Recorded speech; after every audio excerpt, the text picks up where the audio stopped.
Le 25 mars 2023, entre 25 et 30 000 personnes ont manifesté à Sainte-Soline dans la Vienne contre plusieurs projets de méga-bassines. Le cortège démontrait, à nouveau, une opposition large et diverse à une tentative d'accaparement de l'eau par une minorité d'agriculteurs. Ces projets ne sont en rien une vraie solution aux problématiques actuelles, environnementales et sociales. Comme en octobre 2022, pour défendre un trou, pour défendre la privatisation du bien commun, le gouvernement a mobilisé d'impressionnants moyens. Plus de 3000 gendarmes mobilisés, 5015 grenades lacrymogènes, 89 grenades de désencerclement, 40 dispositifs déflagrants, 81 tirs de LBD, tirés en 1 heure selon les données officielles.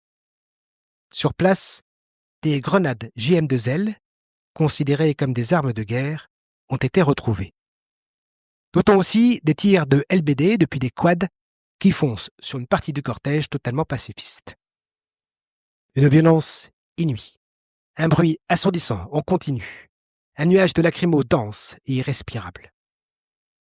France Info, enregistrement audio à l'appui, rapporte que les forces de l'ordre ont empêché l'approche d'hélicoptères et de services mobiles d'urgence et de réanimation pour évacuer des blessés.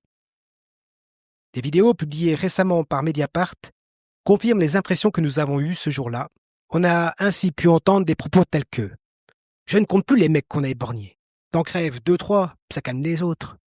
J'espère que les enfants sont partis quand même. Bah, c'est le jeu, fallait pas les amener. » Et cette répression hors du commun leur a plu. Je m'attendais à ce que ce soit bien, mais pas autant. On n'a jamais autant tiré de notre life. Un vrai kiff. Je suis au Nirvana, là, on est sur l'Everest de la mobile. Conséquence, 200 manifestants blessés, dont 40 grièvement. 3 d'entre eux ont vu leur pronostic vital engagé, à l'instar de Michael Boulet, qui a reçu un flashball dans la gorge. Il est resté 8 jours dans le coma, victime d'une hémorragie cérébrale.